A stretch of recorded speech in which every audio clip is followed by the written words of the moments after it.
जगन्नाथ शंकरशेठ. जगन्नाथ उर्फ नाना शंकरशेठ यांचा जन्म 10 फेब्रुवारी 1803 रोजी झाला.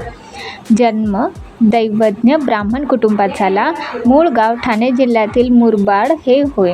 नाना शंकरशेठ यांचे आडनाव मुरकुटे होते. नानांच्या वडिलांचा व्यवसाय जहाजवाहिन्यांचा व्यापार करण्याचा होता. नानांनी मराठी, हिंदी, इंग्रजी, संस्कृत भाषेत प्रावीण्य मिळवले होते. पोरबंदर ते ठाणे रेल्वे सुरू करावी म्हणून नानांनी प्रयत्न केले. 1823 मध्ये नानांनी बाळशास्त्री जांभेकर, सदाशिवपंत छत्रे यांच्या सहकार्याने मुंबईत बॉम्बे नेटिव्ह एज्युकेशन सोसायटी या शिक्षण संस्थेची स्थापना केली. सतीची चाल बंद करणाऱ्या कायद्याच्या बाजूने महाराष्ट्रात लोकमत तयार करण्यासाठी नानांनी प्रयत्न केले.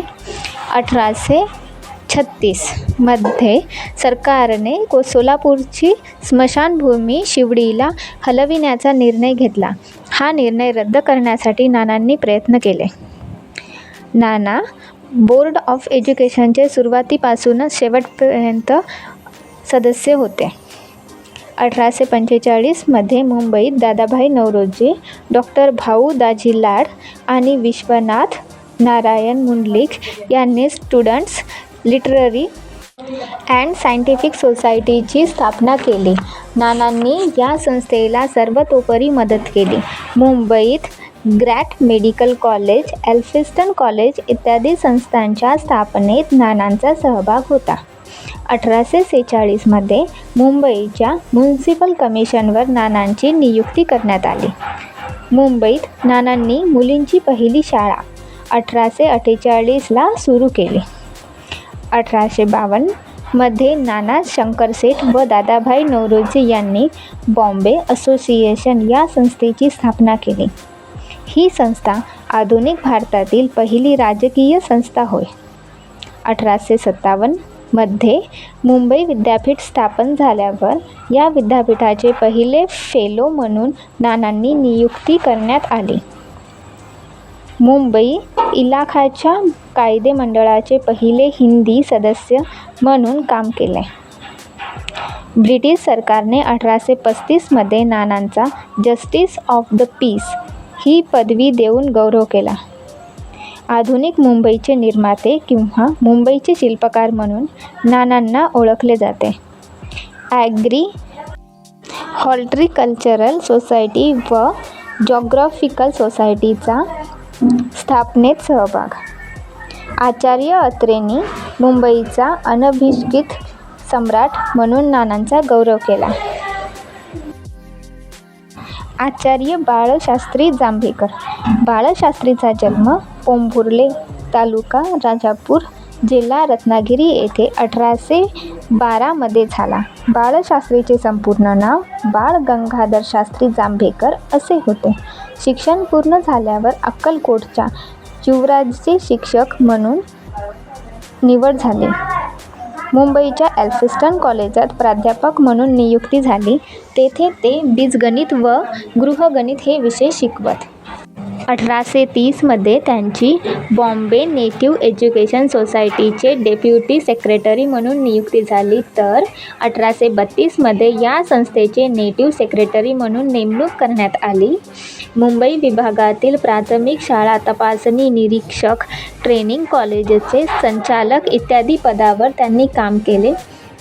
बाळशास्त्रींनी मराठी वृत्तपत्र सृष्टीचा पाया घातला म्हणून त्यांना मराठी वृत्तपत्र सृष्टीचे जनक म्हटले जाते.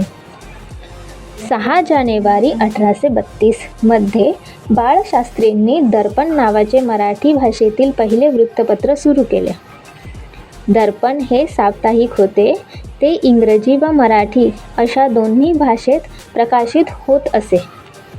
दर्पण या पत्रातील इंग्रजी भाग बाळशास्त्री लिहित व त्याचे मराठी भाषांतर भाऊ महाजन करीत असत.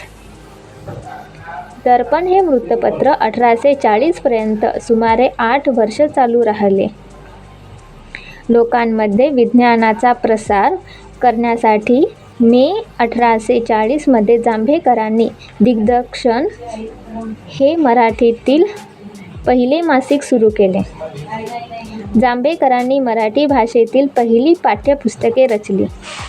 प्राचीन भारतातील शिलालेख व ताम्रपट यांचे संशोधन करून त्यावर त्यांनी विद्वत्तापूर्ण लेख लिहिले. या संबंधीचे त्यांचे शोधनिबंध रॉयल एशियाटिक सोसायटीच्या नियतकालिकात प्रसिद्ध झाले होते. बाळशास्त्रींनी शुद्धीकरण करून श्रीपतीला हिंदू धर्मात परत घेतले. जांभेकरांनी पुनर्जीवनवादी सुधारणावादाचा किंवा परंपरानिष्ठ परिवर्तनवादाचा पाया घातला. हिंदुस्थानचा इतिहास, इंग्लंडचा इतिहास, हिंदुस्थानचा प्राचीन इतिहास, सारसंग्रह, संस्थेचे भाषांतर इत्यादी ग्रंथ जांभेकरांनी लिहिले. जांभेकरांनी ज्ञानेश्वरीचे पाठभेदासह संपादन केले.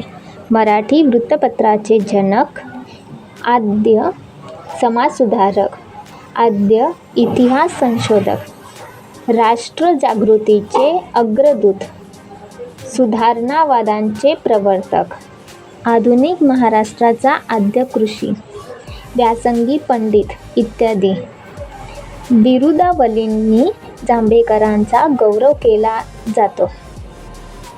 जांभेकरांचा मृत्यू 17 मे 1846 रोजी झाला.